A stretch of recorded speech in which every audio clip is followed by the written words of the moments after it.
250 ton से ऊपर का दानव जैसा विमान अंधेरे अटलांटिक के ऊपर अचानक मरा हुआ ग्लाइडर बन जाता है। नीचे हजारों फीट गहरा समुद्र, ऊपर काली रात और चारों तरफ कहीं भी रनवे नहीं।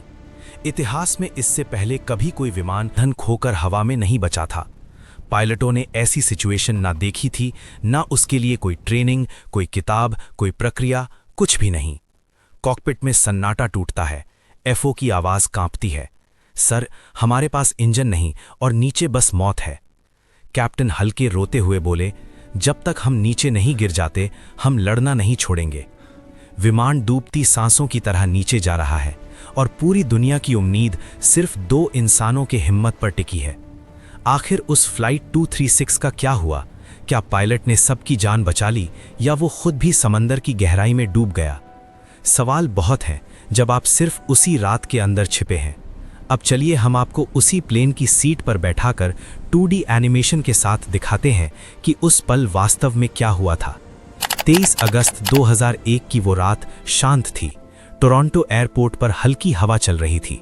टर्मिनल से रनवे की ओर बढ़ता एयर ट्रांजिट फ्लाइट 236 एक सामान्य अंतर महाद्वीपीय उड़ान जैसा ही लग रहा था। एयरबस 330 दुनिया के सबसे सुरक्षित और आधुनिक विमानों में से एक माना जाता है और उस दिन भी कॉकपिट में सब कुछ परफेक्ट दिख रहा था।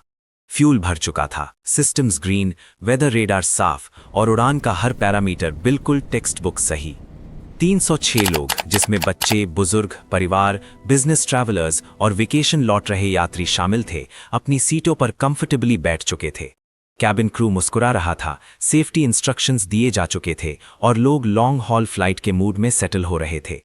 किसी ने सोचा भी नहीं था कि अगले कुछ घंटों में वो सब मिलकर एक ऐसी घटना का हिस्सा बनने वाले हैं जिसे aviation history near impossible survival story कहकर याद करती है। जब क्लॉक ने 12:52 AM बजाया, कैप्टन रॉबर्ट पिके और फर्स्ट ऑफिसर डी जेगर ने थ्रॉटल्स आगे बढ़ाए। विशाल विमान ने धीरे धीरे गति पकड़ी, फिर तेज दौड़ता हुआ रनवे से उठकर काले आसमान में खो गया। कॉकपिट रेडियो पर रूटीन कम्युनिकेशन चलता रहा। Toronto departure, north Atlantic control, फिर क्रूज अल्टीट्यूड की क्लियरेंस। उड़ान के शुरुआती 2 घंटे सबसे शांत थे। अधिकांश यात्री स्लीप मोड में चले गए।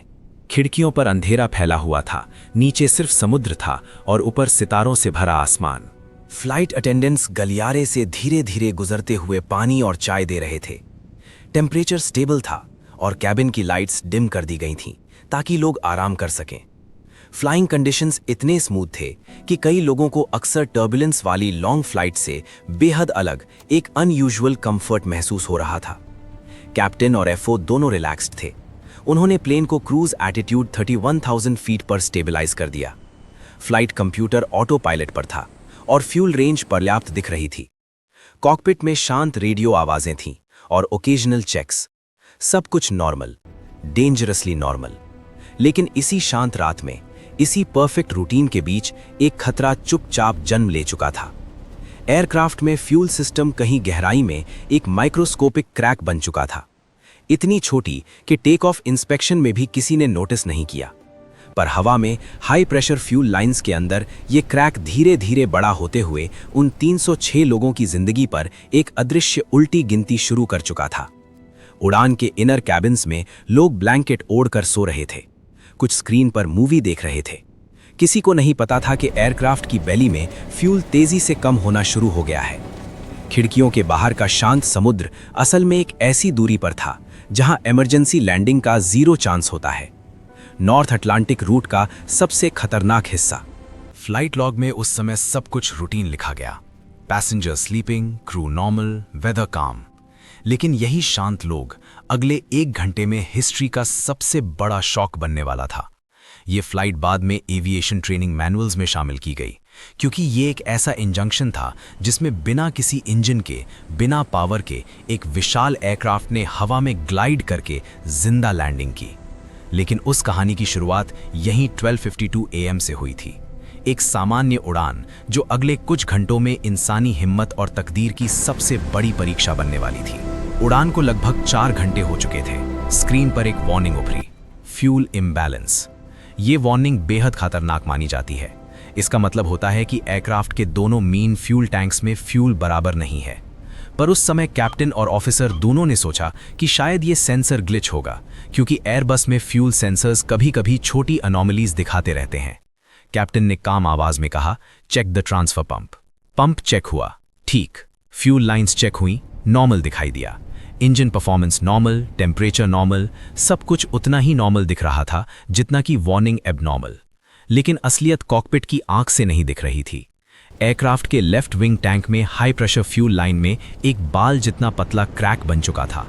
ये क्रैक मॉन्ट्रियल मेंटेनेंस के दौरान फ्यूल पंप रिप्लेसमेंट के समय किसी मेटल पाइप पर गलत टॉर्क लगने की वजह से पैदा हुआ था, और अब हवा में 300 फीट पर वो क्रैक हर मिनट फ्यूल को बाहर फेंक रहा था। विमान जितना आगे बढ़ रहा था, फ्यूल उतनी तेजी से समुद्र की हवा में धुंध बनकर उड़ रहा था। क्रू उस समय सोच रहा था कि फ्यूल शायद विंग्स में अनइवनली मूव हुआ है या सेंसर ने अचानक मिसरीड किया है। कॉकपिट में कोई पैनिक नहीं था, लेकिन एक स्लोली राइजिंग डाउट था। सवाल ये नहीं था कि फ्यूल इम्बैलेंस क्यों है, सवाल ये था कि इम्बैलेंस बेहद तेज क्यों बढ़ रहा है। कुछ मिनट बाद क्रू ने देखा लेफ्ट टैंक का लेवल एकदम अचानक नीचे गिर रहा था, मानो किसी ने बॉटम से प्लग निकाल दिया हो। ऑपरेशन मैनुअल कहता है कि ऐसे समय पर फ्यूल को दूसरे टैंक में शिफ्ट करके एयरक्राफ्ट को बैलेंस किया जा सकता है, लेकिन ये वही गलती थी जो इस इंसिडेंट को हिस्ट्री में ले गई। कैप्टन ने इम्बैलेंस ठीक करने के लिए फ्यूल क्रॉस फीड वॉल्व खोलने का आदेश दिया। जैसे ही वॉल्व खुला, राइट टैंक का फ्यूल भी लेफ्ट की तरफ फ्लो होने लगा और वहां से लीक होकर बाहर हवा में जाने लगा। मतलब जिस टैंक से लीक हो रहा था, अब दूसरे टैंक का फ्यूल भी उसी क्रैक से बाहर निकलने लगा।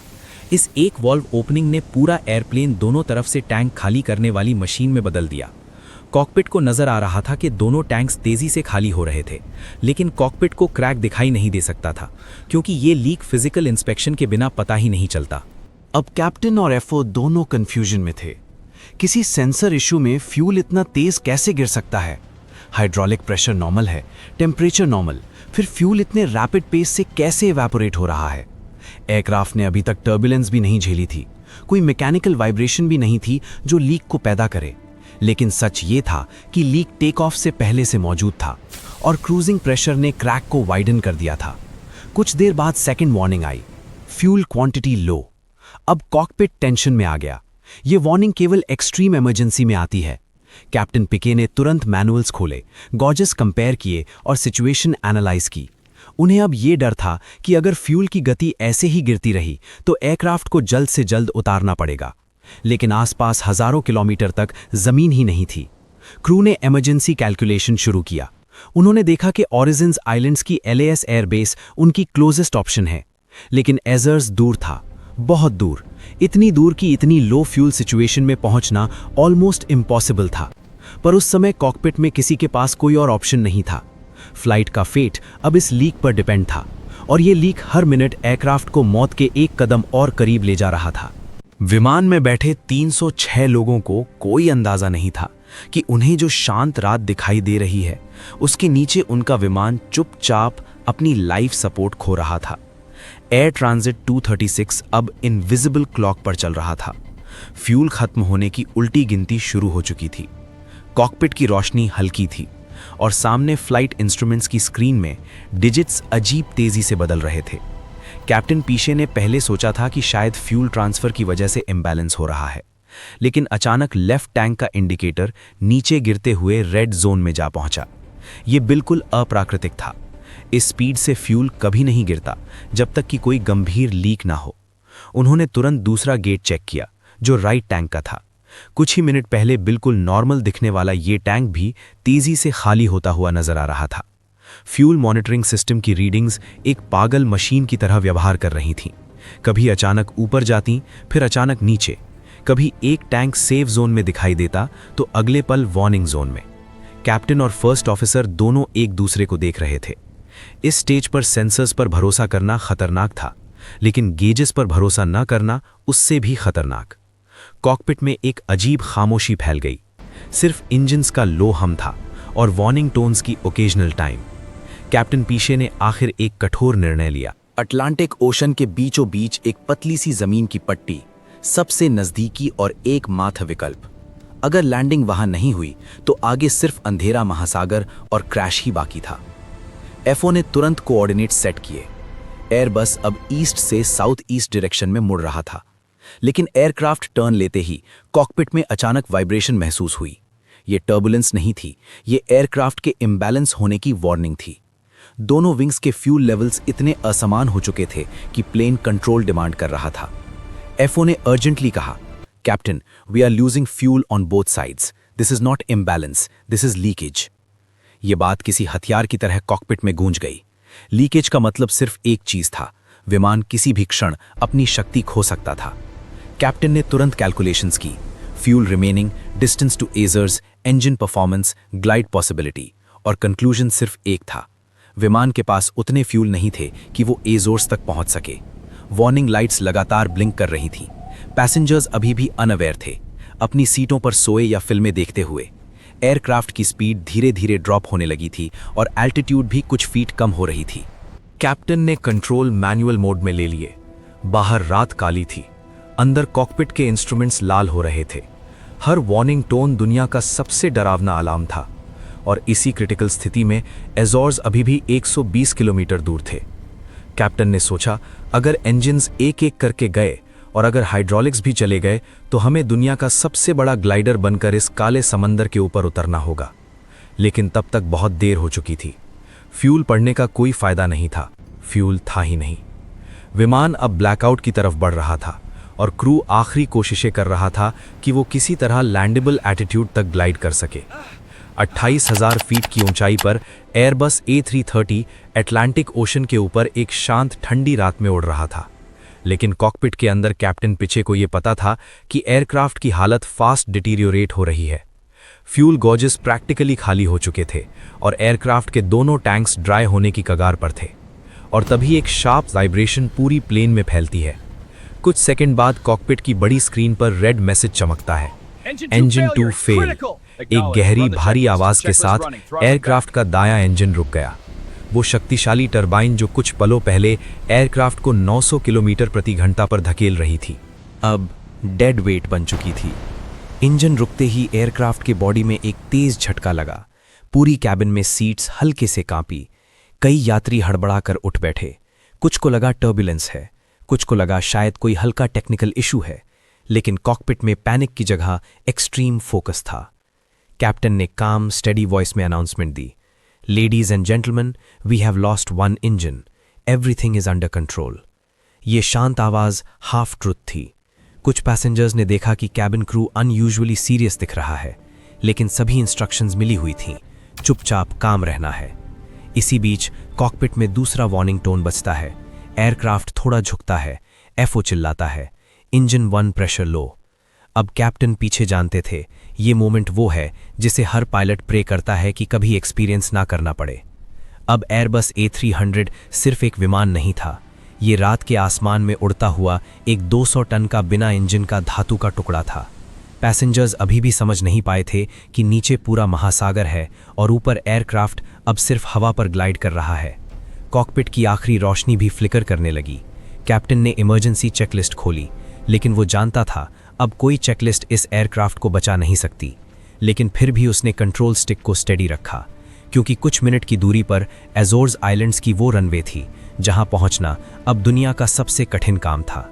बैटरीज पर चलने वाली कुछ लाल लाइटें बस चमक रही थीं, मानो एयरक्राफ्ट अपनी आखिरी सांसें ले रहा हो। कैबिन के अंदर भी सब कुछ बदल चुका था। एयर कंडीशनिंग बंद, कैबिन लाइट्स डिम से भी डिमर, फैंस हम, नॉर्मल एयरक्राफ्ट साउंड्स सब एकदम डेड। पैसेंजर्स में खुसफुसाहट, कुछ दबी चीखें, कुछ रोते बच्चे, और उधर महासागर की अनंत अंधेरी गहराइयां। कैप्टन पिशे ने कामली कहा, हमारे पास इंजन्स नहीं हैं, हम ग्लाइड मोड में हैं। एयरबस A330 एक कमर्शियल जेट है, लेकिन अब वो एक विशाल ग्लाइडर था। इंजन आउट ग्लाइड रेशियो लगभग 12:1 था, मतलब हर 12 किलोमीटर आगे बढ़ने पर वो 1 किलोमीटर एल्टीट्यूड खो रहा था। एल्टीट्यूड गिर रही थी, स्पीड गिर रही थी, और रनवे अभी भी बहुत दूर था। एयरक्राफ्ट में अब इलेक्ट्रिकल पावर भी लगभग समाप्त थी। हाइड्रोलिक्स सिर्फ उस रैम एयर टर्बाइन RATs पर चल रहे थे जो एयरक्राफ्ट के नीचे से इमरजेंसी में निकलती है और हवा से थोड़ा पावर जनरेट करती है। लेकिन RAT भी सिर्फ बहुत बेसिक कंट्रोल्स चला सकती थी। No flaps, no spoilers, no thrust, no reverse, no full hydraulics. Airbus अब लिटरली ग्रेविटी के भरोसे था। कैप्टन ने कैलकुलेशन की। हमारे पास लगभग 36 मिनट हैं क्रैश या लैंडिंग तक। ये 36 मिनट दुनिया के सबसे कठिन 36 मिनट थे। बाहर रात पूरी तरह काली थी, नीचे अटलांटिक ओशन का अनंत अंधेरा, जहां क्रैश का मतलब इंस्टेंट डेथ था। प्लेन ग्लाइड कर रहा था, धीरे धीरे, चुपचाप, एक विशाल पक्षी की तरह जिसके पंख कट चुके हों। कैबिन में लोग अब प्रार्थना कर रहे थे, कुछ एक दूसरे का हाथ पकड़ रहे थे, कुछ रो रहे थे, कुछ खामोशी में बस इंतजार कर रहे थे किसी चमत्कार का। और कॉकपिट में कैप्टन पीछे एयरक्राफ्ट को मिलीमीटर प्रिसिजन के साथ ग्लाइड कर रहे थे। उनकी आंखें एयर स्पीड, एटीट्यूड और एंगल पर थीं। उनके दिमाग में सिर्फ एक लक्ष्य था, एज़ोर्स की लार्जेस्ट एयरबेस तक किसी भी हालत में पहुंचना, क्योंकि अगर रनवे चूक गए तो नीचे सिर्फ अटलांटिक ओशन था। एयरबस A330 अब कोई एयरप्लेन नहीं था। विमान धीरे धीरे नीचे उतर रहा था।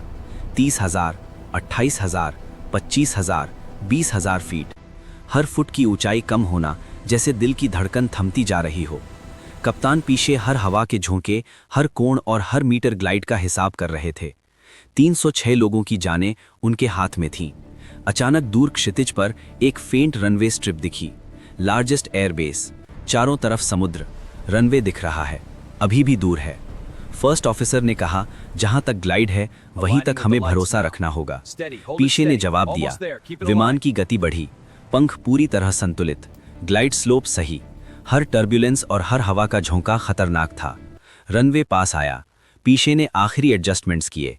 होल्ड करो, स्टेडी रखो, उन्होंने खुद से कहा। विमान रनवे पर उतरा, कठिन लेकिन नियंत्रित। टायर स्किड हुए, लैंडिंग गियर सुरक्षित रहा। केबिन में पहले खामोशी थी, फिर धीरे धीरे राहत और खुशी की आवाजें। यात्री आंसू बहा रहे थे, कुछ एक दूसरे को गले लगा रहे थे। कप्तान पीछे झुके, पसीने से तर, लेकिन चेहरे पर हल्की मुस्कान। उन्होंने असंभव को संभव कर दिखाया। 306 लोग सुरक्षित, कुछ यात्रियों को हल्की चोटें आईं, कोई भी नहीं मरा। एयर ट्रांजिट फ्लाइट 236 ने इतिहास रचा। जहां गणित और विज्ञान असंभव कहते हैं, वहां मानव हिम्मत और कौशल ने जीत दिलाई।